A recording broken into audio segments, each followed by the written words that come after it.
Finalmente, el pasado martes 28 debió comparecer en calidad de indagado el sociólogo Gustavo Leal ante la fiscal Gabriela Fossati. Fue acompañada de su abogado Diego Camaño, que había solicitado días antes por escrito que la fiscal expresara de qué lo estaba acusando, cuál era su imputación, por qué lo había pasado en menos de media hora del carácter de testigo al carácter de indagado. Recuerden que ella lo había citado a partir de que se había conocido que Gustavo Leal se había reunido con el padre de Alejandro Astesiano, porque el padre tenía esa voluntad, la de reunirse con alguien del Frente Amplio, en su residencia, donde vive fuera del país, en Barra do Chuy.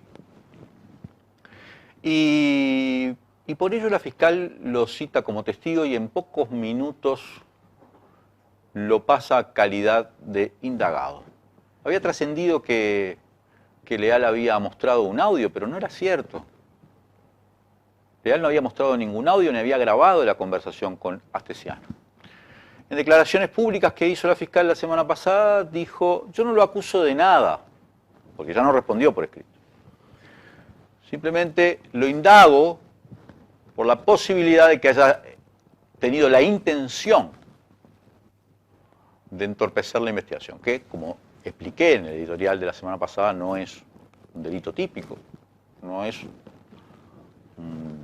está tipificado entorpecer la investigación. Pero bueno, Camaño pidió eso por escrito, de acuerdo a lo que indica el Código del Proceso Penal. La fiscal debía decirle por qué estaba imputándolo. Ella no lo hizo, pero en la audiencia o en la declaración ante la fiscal del pasado 28, le dijo: sí, lo estoy investigando, lo estoy indagando por encubrimiento. Diego Camaño pidió la relación de hechos, qué hechos ella considera que tienen esa apariencia delictiva como para imputarle el delito de encubrimiento, y ella le dijo que en ese momento de la investigación no se los iba a revelar. Y por supuesto Camaño le dijo a Leal: no, así no declares, porque no sabemos ni de qué, cuáles son los hechos que ella está investigando, por el cual invoca esa tipificación, el encubrimiento. Pero vamos un poco más allá. ¿Qué sentido tendría que Gustavo Leal encubriera? ¿A quién estaría encubriendo? En un caso, el caso de la banda de la Torre Ejecutiva, de la asociación para delinquir que lideraba Alejandro Astesiano, donde todos los involucrados son actores del gobierno, siendo Gustavo Leal un político de la oposición. ¿A quién podría encubrir? ¿Por qué podría encubrir? Ahora bien, si la fiscal tuvo esta velocidad para imputarle a un dirigente de la oposición el delito de encubrimiento, sin además relatar los hechos, ¿por qué nadie más está citado con esa tipificación? Nosotros recibimos un audio de una conversación que ella tuvo con un periodista, además, donde la fiscal decía algunas cosas realmente sorprendentes. Quiero que escuchen este primer audio y después seguimos reflexionando. Y bueno, tú te imaginarás, acá el tema es que surgen los nombres de todas las personas que están dirigiendo los organismos que me tienen que investigar. En realidad, quienes tienen que preocuparse por limpiar la situación, o tendrían que estar preocupados por los resquicios evidentes que hay en sus instituciones, lo único que se preocupan es por tratar de taparlo. ¿Escuchan lo que dice la fiscal? Surgen los nombres de todos los organismos que tienen que investigar asociados a asistir a la fiscal. Pero en realidad, dice ella, los que tendrían que estar preocupados por limpiar esta situación, por despejar lo que está sucediendo, que es un escándalo, están preocupados en tapar todo, en taparlo. Nadie, salvo Gustavo Leal, ha sido citado para tipificarle el delito de encubrimiento. ¿Qué significa tapar todo? Da la sensación de que tapar todo es exactamente eso, encubrir, obstaculizar, entorpecer el avance de la justicia. Surgen los nombres de todos los organismos, pero están preocupados en tapar todo. ¿Por qué no citó a nadie de todos esos organismos y les imputó el delito de encubrimiento? De todos los que ella tenía conciencia, convicción de que estaban preocupados en tapar todo. Claro, probablemente ahora ella diga, no, me refería a los policías, no me refería a autoridades políticas, sino a los policías que tienen que ayudarme a asistir, como anduvo mencionando en el programa de Gabriel Pereira. Pero no, no es verdad. La fiscal no se refería solo a los policías. La fiscal se refería también a autoridades políticas. Escuchen este audio de la propia fiscal. Da señales claras en cuanto a que me quiere clavar a mí con los malos resultados de una investigación que no va a poder llegar a su fin porque las piedras y son permanentes, las filtraciones de información son de todos los ministerios, de presidencia, de fiscalía. ¿Ustedes se dan cuenta que la fiscal dice que la investigación no va a poder llegar a su fin, no va a poder llegar a nada? Porque las piedras son permanentes, de todos los ministerios, de presidencia, hasta de la fiscalía. Las piedras, los obstáculos que entorpecen su investigación, que ya ella anunciaba que no iba a poder llegar a nada. Porque era tal el volumen de esos obstáculos, que por otra parte venían de los organismos más pesados del Poder Ejecutivo, como los ministerios, la presidencia. Ella ya sabía que no iba a llegar a nada. Pero ninguno de ellos fue citado como indagado. Ninguno de ellos fue citado como indagado y se le tipificó el delito de encubrimiento. Por lo menos, porque en el que surgen los nombres está refiriéndose a otros delitos. Cuando se dice de surgen los nombres significa conversaciones de Astesiano, donde están mencionados todos. Todos los nombres que la tienen que asistir. Nombres por todos los organismos del Estado.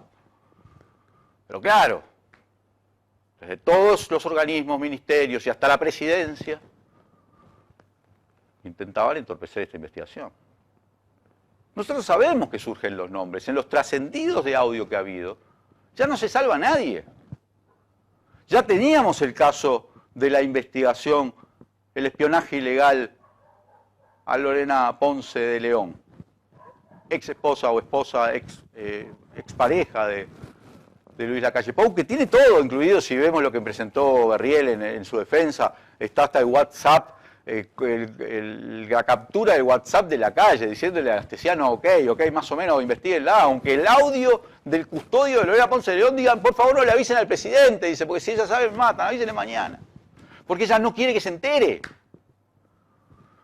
Ella citó a Lorena Ponce de León y ella dijo, yo no me siento vulnerada, y la fiscal consideró que eso era suficiente para desestimar. Bueno, ahí ya tenés una mención directa al presidente, pero hoy la que surge en La Diaria, donde Astesiano dice, estoy con el presidente y quiero organizar esa reunión por orden de él, para una investigación, una pesquisa ilegal a la Llera, y resulta que eso tampoco está en la investigación. Y sabemos, por lo que nos dijo Georgina, que se lo preguntó a la propia fiscal, que ella tampoco se lo preguntó al presidente cuando tuvo esa declaratoria como testigo, que además tuvo bien la fiscal de reservarla durante 6 meses, o sea, hasta que este caso esté sepulto, bajo metros y metros y metros de la tierra mediática que va a intentar enterrar esto y dejarlo en la amnesia total. Pero además la fiscal no solo va contra Gustavo Leal, va contra el presidente del Frente Amplio al que le acusa de injurias, aunque no hay nada que pueda decirse, que no hay ninguna declaración injuriante de Fernando Pereira. Hay que leer y leer y leer, hay opiniones, pero jamás una declaración. Va también contra el director de Caras y Caretas, Verbigracia, mi padre, al que le acusa aparentemente, porque mi padre escribió en una nota que ella no era un ejemplo de ciudadanía, que actuaba con cobardía, que era una cobarde. ¿Es eso una injuria? ¿O es apenas la calificación de una conducta? Porque hay conductas valientes y hay conductas cobardes. Ninguna de los dos son un delito. Claramente eso no es una difamación. Pero ¿es una injuria? Uno no puede opinar que es una conducta cobarde, sobre todo conociendo lo que conocía mi padre. Pero déjenme decirle algo. La fiscal, en la relación de hechos por la cual presentó la denuncia, tuvo la fortuna, supongamos que fue la fortuna, de que cuando hace la denuncia por difamación e injurias contra Fernando Pereira, contra mi padre, contra 3 tuiteros, ahora sabemos que también contra otros periodistas, por lo menos contra Carlos Peláez, ¿cuál es el trámite normal? Haces una denuncia de ese tipo y la fiscalía lo manda a una división que se llama DPA, que es la que asigna a qué fiscal le toca. ¿Y cuál es el criterio? Bueno, el primer hecho que constituye el hecho por el cual denuncia, de todo ese combo, en qué turno cayó y a qué fiscalía le corresponde. ¿Saben que se dio la curiosidad de que cuando la DPA va a asignar con los criterios, le toca a la fiscalía número 12 de flagrancia, cuya titular es ella misma? Pudo haber sido una casualidad, pero a esta altura es difícil. Uno puede pensar cualquier hipótesis. Lo cierto es que el fiscal de corte dijo, no va a ser la propia fiscal, que es la denunciante, y en la que se supone que es víctima, la que va a tener que investigar esto. Entonces dijo, no, vamos a reasignarlo, y lo reasignó a la fiscalía que habitualmente subroga a la Fiscalía 12, que es la Fiscalía 9, cuyo titular es el fiscal Fernando Romano. Pero vamos de nuevo a la acusación que le hace Alberto Grille. Alberto Grille conocía estos audios. Y en particular hay un tramo que le hizo llegar a la conclusión de que la fiscal estaba actuando sin hidalguía, con cobardía. Y yo quiero que lo escuches. Así que, por favor, escuchalo. Entonces, yo ya no estoy para inmolarme a esta altura de la vida, y que mejor es que las cosas queden claras, que esto es una bomba de tiempo y bueno, que quede claro que nadie le interesa. A los que les interesa por otros fines, no por la justicia. Les interesa para sacar rédito político. A los otros no les interesa, y entonces los que me tienen que, digamos, los que eventualmente cometieron errores, pero me tienen que auxiliar, lo que hacen es ensuciarme por atrás. No estoy para inmolarme, dice. Este caso es una bomba de tiempo, no estoy para inmolarme. A una fiscal penal del Uruguay le toca un caso de esta dimensión que involucra nada menos que al jefe de la seguridad de la presidencia, y donde están mencionados, como escuchamos en los anteriores audios, todos, y donde hay obstáculos y piedras en el camino que ponen los ministerios, la presidencia, hasta la propia fiscalía. Y ella no está para inmolarse, que quede claro. ¿Qué conclusión puede alguien que conoce estas expresiones de la fiscal, qué conclusión puede llegar? Si un fiscal no está para inmolarse en un caso de esta dimensión, un caso que es fundamental que se resuelva llegando hasta el fondo por el bien de la propia democracia, si un fiscal no está para inmolarse, no está actuando como un ejemplo ciudadano, no está actuando como corresponde que actúe un operador tan importante del sistema judicial. No está actuando con hidalguía. Y es por eso que mi padre, que además transcribió estos audios, dijo, está actuando con cobardía. Porque un fiscal penal tiene que estar dispuesto a inmolarse por la justicia. Como un médico tiene que estar dispuesto a contagiarse de una enfermedad por la vida humana. Como un policía tiene que estar dispuesto a arriesgar su vida para reprimir un delito. Como tantos y tantas uruguayas trabajadoras de diferentes rubros, de diferentes ramas que están arriesgando algo para hacer bien su trabajo, para cumplir con el cometido de su trabajo, para estar a la altura de su propia profesión. Y ella no estaba para inmolarse. Y por eso concluyó que actuaba con cobardía. ¿Dónde está la injuria? A mí me parece mucho más injuriante esa confesión. Es tan triste. ¿Cómo piensa que podamos confiar en su trabajo? Nosotros estamos indignados, como probablemente estés vos o esté toda la sociedad con lo que está sucediendo. Nos dio la sensación de que ese acuerdo abreviado, que ella no quiso llevar a juicio a Astesiano porque no quiso cosificarlo, dice. Ese acuerdo abreviado, esa garantía de que no va a haber sorpresas que trascendió ya en los medios de sus propias declaraciones, es tremendo, es indignante, repugna a nuestro sentido de la verdad y de la justicia. Y es correcto que opinemos de esta forma, aunque a la fiscal no le guste. Vamos a un corte y enseguida volvemos con más Legítima Defensa.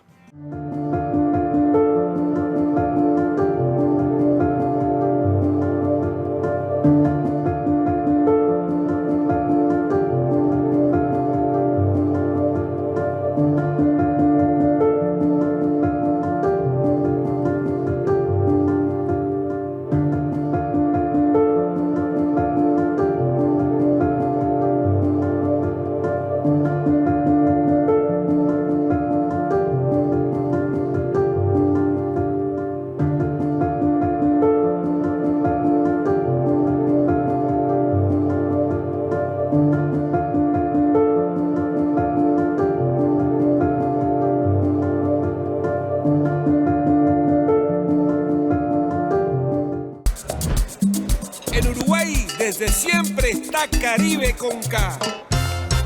Salís a comer y está Caribe con K. Te vas para afuera y está Caribe con K. Te das un gustito y está Caribe con K. Vas a ver una peli y está Caribe con K. Vas a Macromercado y... Pero acá sí es negocio. Chocolate por la noticia. Vas a Macromercado. En Uruguay desde siempre decimos que todo está Caribe con K. Menos en Macromercado, que siempre es negocio. Siempre es negocio. En lo que va del periodo, el recorte en la ANEP supera los 150 millones de dólares. Pueden y deben rendir más. Que no te recorten el futuro. FENAPES.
El Ministerio de Industria, Energía y Minería aprobó el decreto 242/23 que modifica el reglamento de mercado mayorista de energía eléctrica.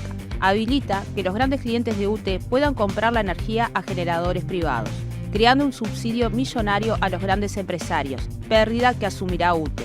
La cuenta es sencilla, lo pagaremos todos y todas en las tarifas residenciales, pequeños productores y comerciantes.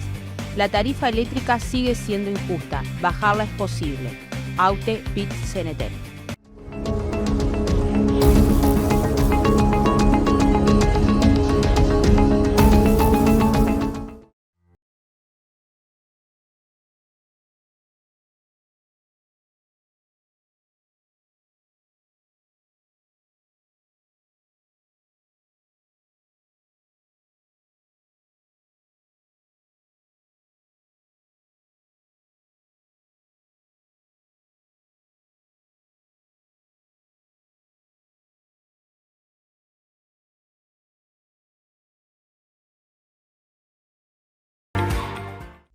Hace años que en Canelones levantamos la bandera de hacer las cosas bien y una de las más importantes es la de más limpieza. Y hoy, entre otros logros, somos el departamento que más recicla. Canelones también crece gracias a su gente y su compromiso. Por eso, somos el departamento del Uruguay que más se desarrolló en los últimos años. Para poder seguir avanzando, tu aporte es fundamental. Por eso en Canelones, si estás al día y sos buen pagador, tenés un 15% de descuento más un 10% por pago contado. Canelones es para vivir con todo. Gobierno de Canelones. Volvemos con Legítima Defensa. Gracias a todos y todas los que nos están mirando. Pongan el hashtag, usen like, hagan comentarios. Ahora ya empezamos con aspectos bomba de este programa. Tenemos ya conectado a Carlitos Peláez. Bienvenido, Carlitos Peláez. ¿Estás por ahí? No te escucho, estás muteado. Ahora sí. ¿Me escuchas bien ahí? Sí, ahora sí. Un gusto saludarte a ti y a todos los televidentes. Queremos dar paso inmediatamente al colega Wilson García Mérida, que ha tenido la amabilidad de esperarnos para compartir con nosotros una serie de noticias muy importantes. Yo le quiero decir a los televidentes brevemente que Wilson es un prestigioso periodista boliviano, director del periódico El Sol de Pando. Un hombre que ha investigado el narcotráfico durante muchos años, ha sido víctima del narcotráfico, 2 veces intentaron matarlo, con una de las veces resultó apuñalado y en las otras tuvo que buscar asilo en Brasil. Sabe bien de qué estamos hablando, ha trabajado mucho sobre este tema, particularmente sobre el caso Marcet, y tiene novedades para compartir con nosotros esta noche, así que le damos la bienvenida. Bienvenido, Wilson García Mérida. Gracias por acompañarnos acá en Legítima Defensa. Carlos, Leandro, y a todos los colegas del Uruguay y a ese hermoso público que tienen, un fraterno saludo desde Bolivia. Estoy a sus órdenes. Wilson, vos, como estaba contando Carlitos Peláez, hace mucho tiempo que investigás el narcotráfico, has pagado un alto precio por eso, has sido víctima de atentados, te has tenido que exiliar. Y entiendo yo que vos fuiste la primera persona que planteó con detalle que el operativo para liberar a Sebastián Marcet había costado un monto millonario en dólares. Y a mí me gustaría saber, porque vos manejabas mucho como una precisión, una cantidad de información que parecía sorprendente para alguien que no estaba en Uruguay, donde Marcet, se ha hecho famoso, como vos bien sabés. Pero yo quiero saber, ¿qué sabés vos, Wilson? Así que te pregunto, ¿cómo nos podés explicar este procedimiento? ¿Cómo se procesó la liberación de Marcet en Dubái? ¿Qué información contás? Y un poco, ¿cómo se sostiene esa información que habla de estos montos de 10 millones de dólares, creo, para su liberación? Todo proceso de investigación periodística tiene como fundamento para su realización, en la mayor plenitud posible, el acceso a las fuentes. Sin acceso a la información y sobre todo sin fuentes que nos lleven a una información que nos acerque a la verdad de los acontecimientos, no hay periodismo de investigación. En este caso concreto yo me puedo jactar, entre comillas, o quizá no entre comillas, pero sí me siento complacido de poder tener a mi alcance una serie de fuentes fundamentales que me permiten introducirme en estas honduras. A veces contra mi voluntad, porque uno no deja de tener miedo cuando uno va descubriendo cosas que realmente son espantosas. para cualquier persona con un mínimo de sensibilidad. El exilio me ayudó mucho, por ejemplo, a tener una relación muy privilegiada con gente de la Policía Federal del Brasil. Yo estuve exiliado en 2 oportunidades en el Brasil. En el 2012, en octubre del 2002, estuve un mes allá. Y el exilio más largo fue entre el 2016 y el 2018, un poquito llegando al 19. Estuve por el año nuevo del 2019 de retorno, disfrazado de sacerdote para que no me apliquen la orden de detención que había en mi contra por un supuesto delito de sedición que me había instaurado el ministro de la Presidencia de Evo Morales, Juan Ramón Quintana. En ese proceso no solamente fui protegido por la Policía Federal del Brasil, porque hubieron 2 intentos de asesinarme allá en Brasil, una vez que había descubierto una serie de relaciones que tienen que ver mucho con el tráfico de personas, tráfico de armas y tráfico de drogas, una red de prostitución vinculada al narcotráfico que pude establecer fehacientemente ya trabajando estrechamente con la Federal del Brasil, inicialmente en Río Branco y después en Brasilia. En ese interín intentaron ponerme en manos de unos sicarios, la gente de Bolivia, y esto fue detectado por la Policía Federal en noviembre más o menos del 2017, y con auxilio de la Iglesia Católica fui evacuado hasta Brasilia, ¿no?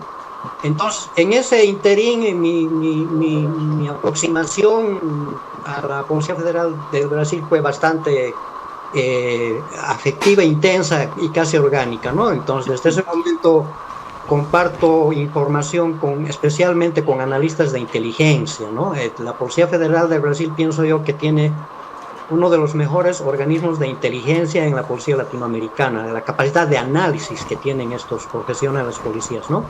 De ahí viene ese monto de los $10 millones.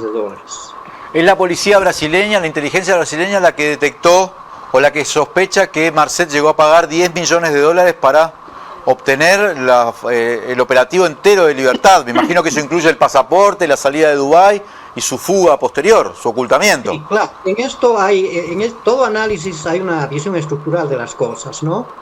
Hay una serie de factores que han articulado en su análisis estos analistas de la Policía Federal del Brasil, y además parámetros, ¿no? Yo le decía a Carlitos en una conversación previa que ellos inclusive tienen un tarifario, ¿no? Se basan ellos mucho en la experiencia que han ido ganando en los conflictos que genera el primer comando capital.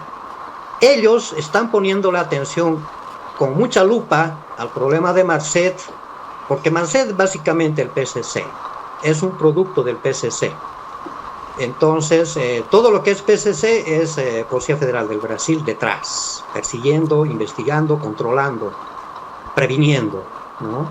Entonces, esa es la motivación que le lleva a ponerle bastante interés a los brasileños sobre Marcet, porque detrás de Marcet está el PCC y también está la Narjeta, considerando que este es un negocio de cocaína boliviana que llega a los puertos europeos. Y cuando hablamos de Europa, hablamos básicamente del monopolio que ejerce en esa zona la Narjeta, ¿no? Es una alianza transcontinental entre el PCC y la Narjeta, básicamente, en función a canalizar el excedente de cocaína boliviana, ¿no? El problema de la cocaína boliviana es otro punto que tiene que tomarse en cuenta en esto, porque sin la cocaína boliviana no existía Marcet, ¿no? Entonces, son esos factores que fueron analizando estos analistas, ¿no? Y además ellos son muy profesionales en el seguimiento de la información, tienen criterio periodístico, diría yo. Han hecho un seguimiento muy minucioso de las declaraciones que efectuaron las autoridades uruguayas el año pasado ante el Senado uruguayo, ante el legislativo. Tengo entendido que hubo una comisión que convocó ya a autoridades del Poder Ejecutivo, y ellos han hecho un seguimiento de todo ese proceso, ¿no? Y han hecho una lectura de las declaraciones, una lectura del discurso, ¿no?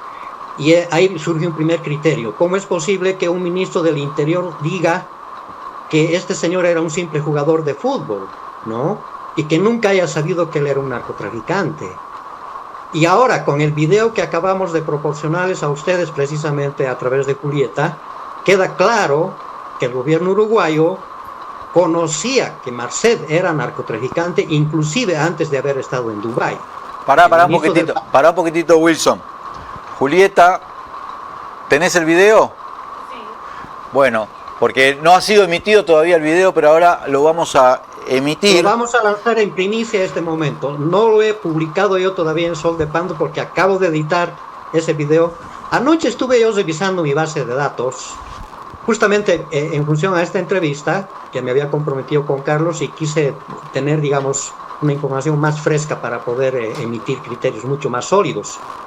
Estuve revisando una serie de materiales que los tengo acumulados, y entre ellos abrí un video que se emitió en julio el 31 de julio de este año, una entrevista que hizo un colega boliviano de la red Herbol con el ex ministro del Paraguay, Arnaldo Guivicio.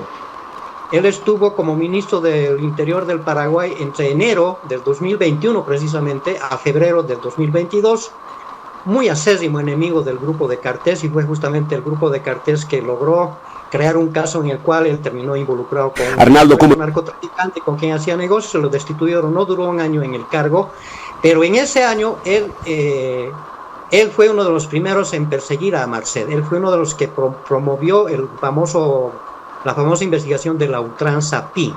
Y lo que dice este exfuncionario paraguayo es que en enero, escuchen bien, en enero del 2021, es decir, cuando Marced está libre, tranquilo, trabajando en Asunción, abriendo sus tiendas, sus emporios, llevando cocaína boliviana al puerto de Amberes, etc. Es en enero que el gobierno uruguayo da la alerta al gobierno paraguayo por primera vez, indicando que hay un narcotraficante uruguayo que está operando en Paraguay. Wilson, vamos a escuchar el video, que creo que lo tenemos ya. Si me permite, entre tanto, hacer una contextualización del video para que se entienda mejor. Dale. Es esa la información que da este ministro, ¿no? ¿Qué pasó? Sucedió que los europeos habían ya incautado, ya en ese momento, estamos hablando del 2021, ya había logrado una incautación cuantiosa de cocaína boliviana en los puertos de Amberes, de Hamburgo, Frankfurt, etc. Toda la costa atlántica controlada por la Nargeta, allá en Europa. Y ahora me doy cuenta que todos hemos estado errados en el análisis de pensar que la presión europea era directamente sobre los paraguayos. Yo hasta anoche tenía esa versión de que la persecución contra Marced era una articulación entre la Europol y la Senat paraguaya. Y como decimos en Bolivia, nos hemos chaganchado, o sea, nos hemos dado un salto de la ruta original, porque el reclamo de Europa no fue al Paraguay. El reclamo de Europa, el reclamo inicial de Europa, de la Europol, cuando descubre esos cargamentos de toneladas de cocaína en los puertos europeos, es al Uruguay. Porque esa cocaína, el punto inmediato de la salida de esa cocaína de Sudamérica hacia Europa, el punto inmediato es el puerto de Montevideo, no es la hidrovía. Entonces lo primero que los europeos detectan es que esta droga está viniendo del Uruguay. No dicen esta droga está viniendo del Paraguay. Entonces hacen su reclamo, el primer reclamo formal al gobierno del Uruguay en enero del 2021. Y lo que hace, y concretamente la policía uruguaya, porque ese es el dato que da el exministro paraguayo, la policía uruguaya en enero del 2021 comunica al gobierno paraguayo a través de este ministro, porque él en ese momento estaba como cabeza, era la máxima autoridad ejecutiva del área de seguridad en Paraguay, este señor Guivicio, a quien vamos a escuchar en este momento.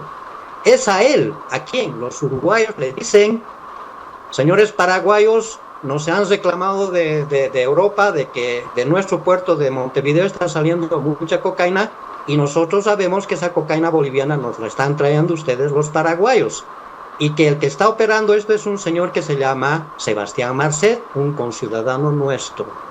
Y le dan todos los antecedentes de Marced, su encarcelamiento en la libertad por esta cuestión de la marihuana del 2013 al 2018, le dan todos los antecedentes los uruguayos a los paraguayos.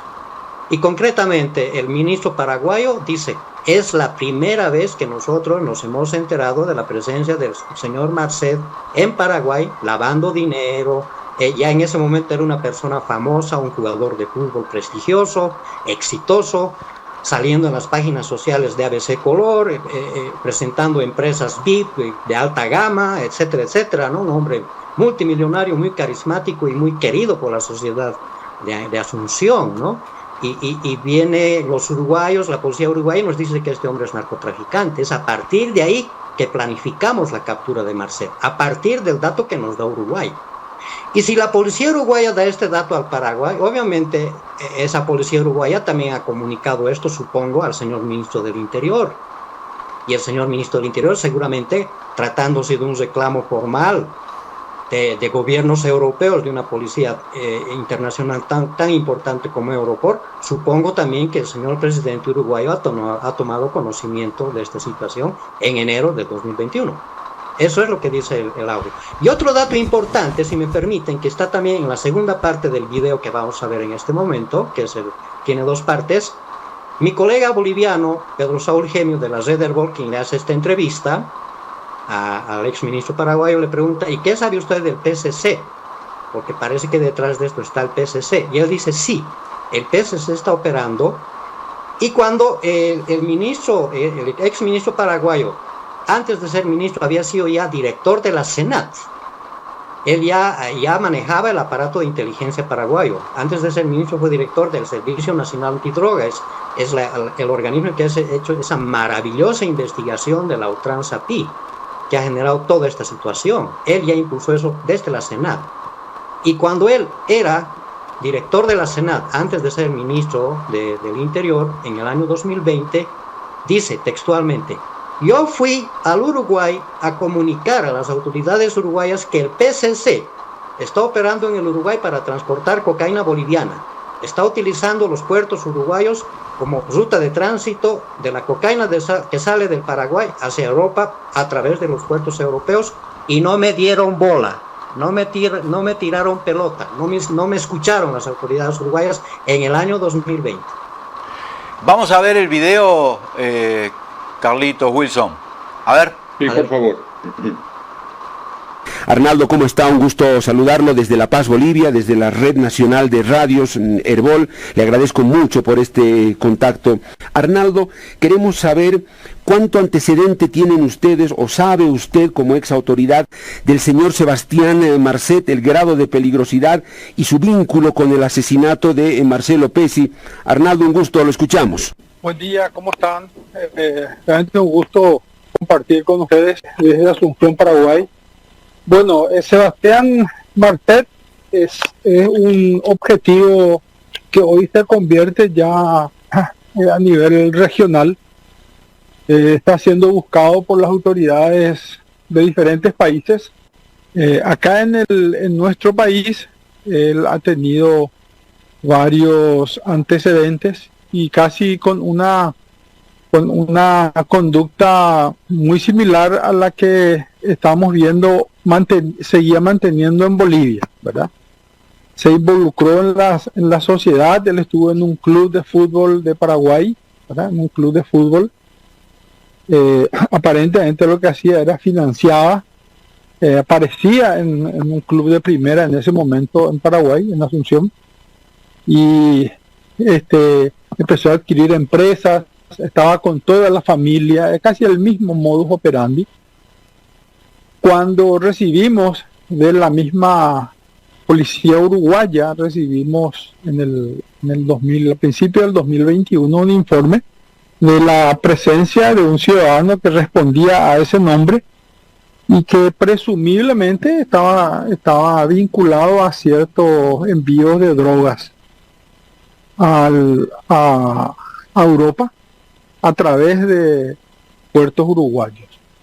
Empezamos a investigarle y resultó realmente una persona bastante llamativa. Ya teníamos el antecedente en ese momento de que estuvo antes del 2018, había caído con un avión, con un cargamento de avión piloteado por el tío del expresidente Cartes en Uruguay. Había sido procesado en ese momento el tío del presidente Cartes, le dicen Papacho Cartes. En lo personal, ¿usted cree que los grandes cárteles operan ya también en Bolivia, operan en Paraguay, no sé si en Uruguay, en Perú, bueno, habrá que ver, Colombia ni que se diga, pero en Bolivia usted cree que ya han puesto conexiones o si no operadores o ya han instalado ciertas bases de operación? Lo que ustedes han investigado hasta acá, ¿qué les dice Arnaldo? Bueno, en el 2020 yo había ido a Uruguay a advertirle a las autoridades de ese entonces sobre la presencia del PCC en ese país, ¿verdad? Como un puerto de salida. No me creyeron mucho, no me dieron mucha pelota, como decimos acá en Paraguay. No sé si se entiende el término en Bolivia. Sí, ¿verdad? Sí, se lo entiende perfectamente. Sí. Bueno, yo creo que sí, en Bolivia ya no están, ¿verdad?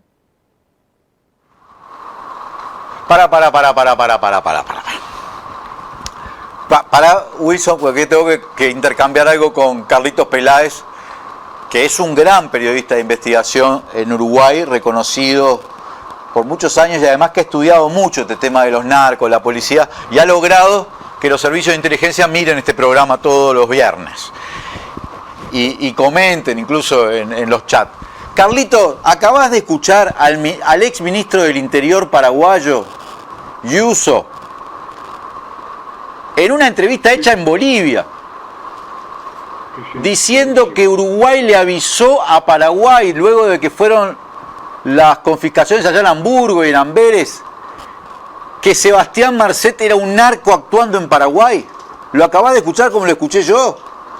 Sí, clarísimo, y además eso coincide con algo que habíamos señalado por agosto, a propósito de unas declaraciones de la senadora paraguaya Desiree Masi, quien señalaba que en ese comando que opera en la triple frontera con agentes de Argentina, de Brasil y de Paraguay, ese comando había informado en el Senado que Uruguay les había advertido, la policía uruguaya les había advertido la presencia de Marcet. ¿Cómo es posible, Carlitos Peláez, que 18 o 19 meses después de que Uruguay le informó a Paraguay que Marcet era un narco que estaba actuando ahí, luego de ser consultado por autoridades europeas, luego de aquellos cargamentos, 19 meses después, en agosto de 2022, en interpelación, el Ministerio del Interior y la Cancillería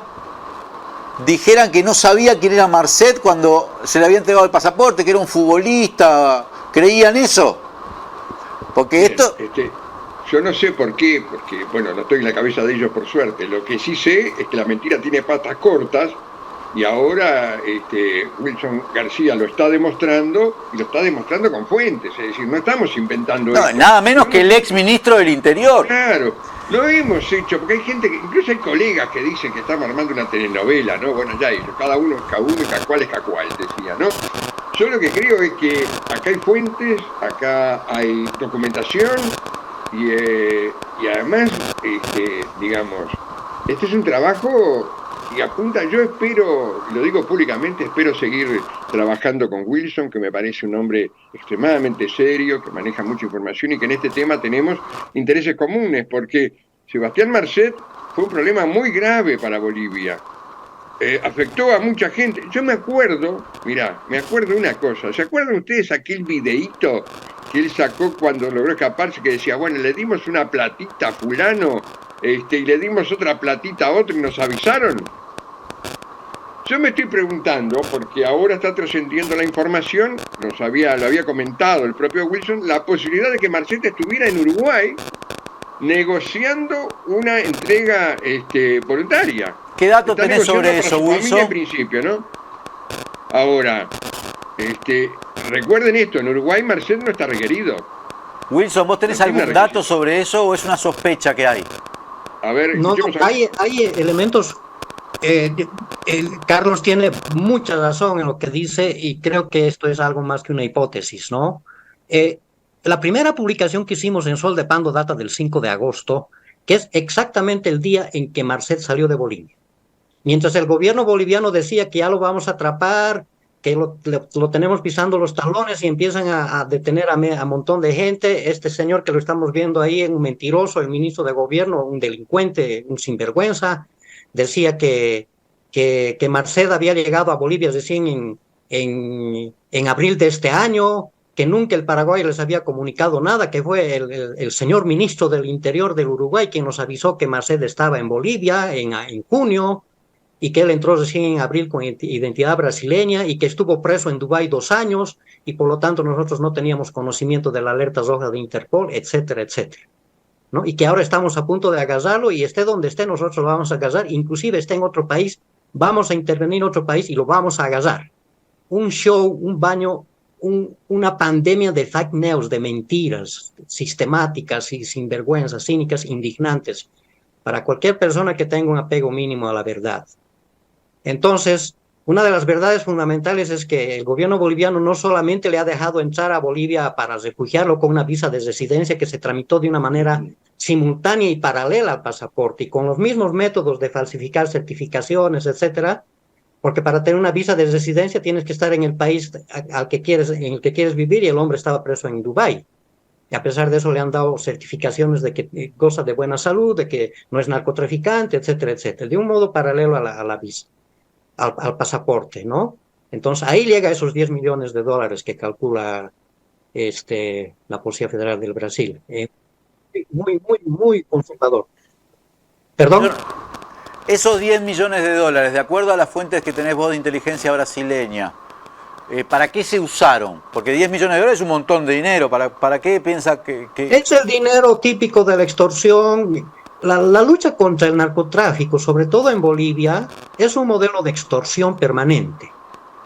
La lucha contra el narcotráfico, por lo menos en Bolivia, y creo que en el resto de los países, porque este es el modelo que heredamos de la misma DEA, es una política de extorsión que genera nuevos ricos en los gobiernos, ¿no? Es decir, mañana te vamos a hacer un operativo y ponte a buen recaudo, te vamos a incautar la droga, pero tú hazte humo, ¿no? Y eso te va a costar 100.000 nada más, ¿no? Y al día siguiente hace el show de que han hecho una gran incautación de droga y el pez gordo sigue libre, ¿no? Es la extorsión permanente y es una fábrica de nuevos ricos. Pero porque ese dinero se puede utilizar, $10 millones, para sacarlo de Dubái y meterlo en un sitio seguro, por ejemplo. Así es. Para coimear autoridades. Yo te pregunto, ¿ustedes sugieren que se utilizó para sobornar autoridades, por ejemplo, de nuestro país? Claro, es que de alguna manera tendría que por ejemplo, forzarse la proscripción de ese antecedente penal, ¿no es cierto?, que fue clave. Tenía que anularse el trámite iniciado en Santa Cruz y de Foja Segro en Dubái. Entonces eso no es gratis, pero sobre todo, esto es muy fundamental y este es el análisis brasileño que yo simplemente los retransmito. La urgencia de forzar el pasaporte, porque ese pasaporte se podía haber tramitado en cámara lenta, en sus ritmos y en sus tiempos administrativos correctos, pero iba a durar por lo menos unos 6 meses, en el mejor de los casos, quizá un año. Todos sabemos, todos quienes hemos sido migrantes, sabemos que un pasaporte te dura en salir, ¿no es cierto? Inclusive aceiteando, si es la palabra. Pero a este señor le ha salido el pasaporte en menos de 2 meses. Y aquí el negocio no era el pasaporte en sí, ¿no? Vamos a volver a lo de agosto de la salida de Bolivia, por favor, que es muy importante, ¿ya? Pero permítanme hacer un paréntesis con esta cuestión de Dubái. El problema de Dubái era la deportación. Es decir, si pasaba de diciembre en la cárcel de Dubái, en diciembre Marcet iba a ser deportado al Paraguay. El pasaporte era la libertad. El pasaporte era básicamente desactivar la deportación. Claro.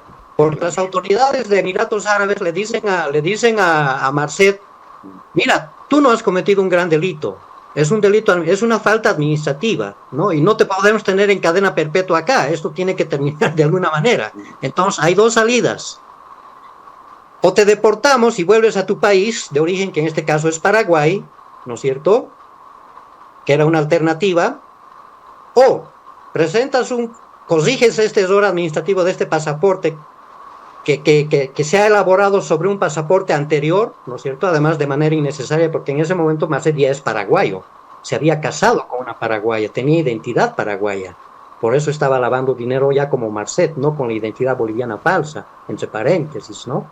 Entonces le dice, evidentemente alguien te ha engañado a vos, y ese fue Mauricio Schwarman, a quien después hizo ejecutar.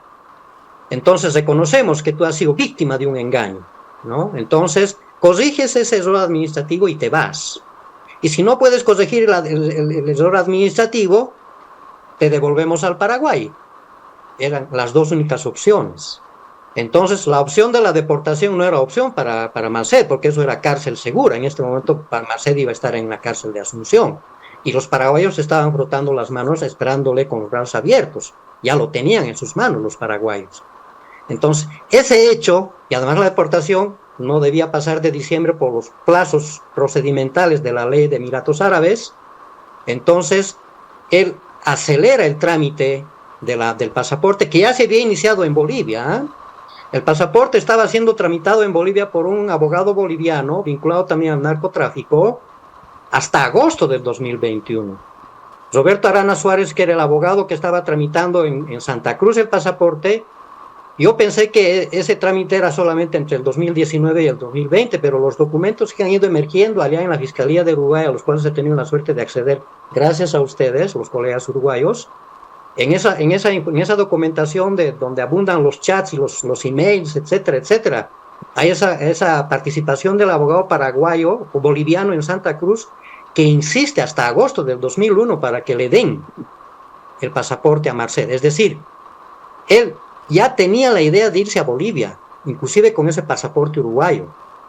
Y es en agosto, no sabemos de dónde le vino el ataque de lucidez al abogado boliviano, cuando él le dice a la consulesa de Uruguay en Santa Cruz, señora, mi cliente tiene derecho a su pasaporte porque su supuesto antecedente penal ya ha proscrito, ya ha vencido, ya no es causal de negativa a estas alturas del partido, que sigan negándole a Marcet el pasaporte porque ya has corrido el plazo de la prescripción de ese antecedente penal, por lo tanto corresponde el pasaporte. En agosto del 2021, poquito antes de que Marcet vaya a Emiratos Árabes, en Santa Cruz. Eso no era cierto, ¿no? Porque esos antecedentes vencían este año, no en el 2021. Claro, pero ellos ya van manejando ese discurso, ¿no? Ya van manejando ese discurso. Ahí yo presumo que por ahí ha estado un poco la mano inteligente de Balbi también, ¿no? Claro. Y no, perdón, y hay otro abogado que también hizo trámites. Pero lo cierto es que el abogado de Santa Cruz es el que lanza la bolita en este sentido.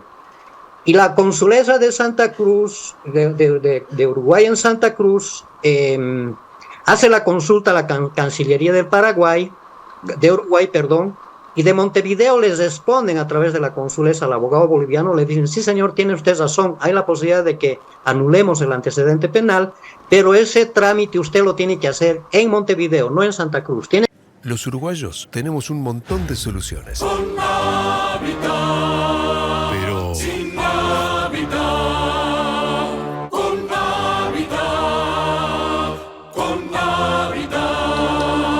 Sin Navidad, sin Navidad, sin Navidad. Con Navidad, con Navidad, con Navidad. Sin Navidad, sin Navidad. Con Navidad, Navidad. si en 30 años te brindamos todas estas soluciones, imagínate cómo serán los próximos. Vamos por más. Con Navidad, con Navidad. En lo que va del periodo, el recorte en la ANEP supera los 150 millones de dólares. Pueden y deben rendir más.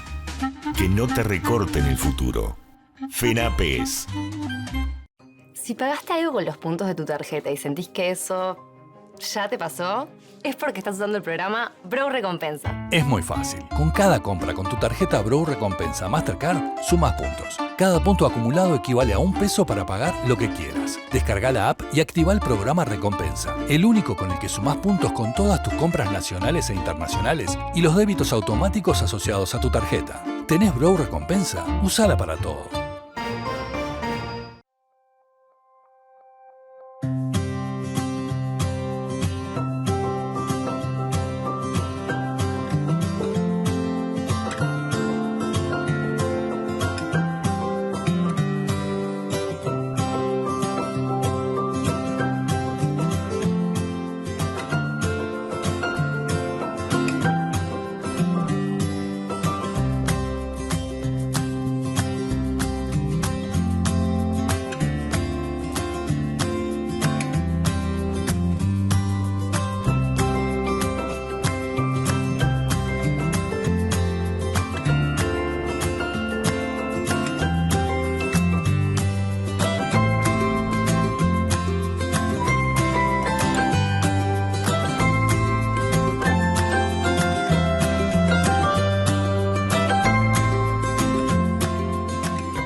En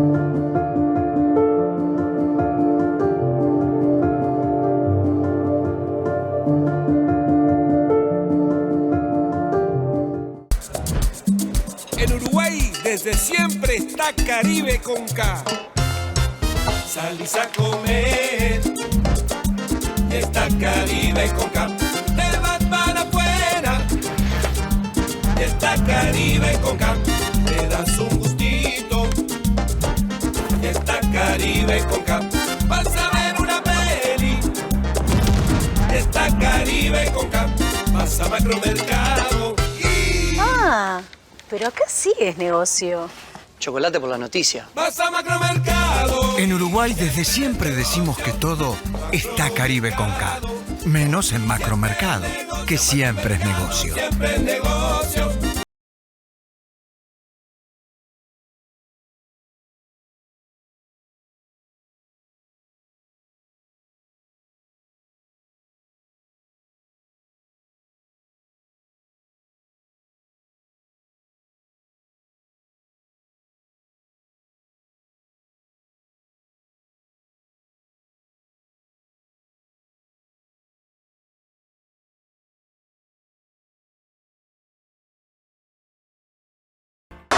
¡Alto! Porque viene la canción de la semana.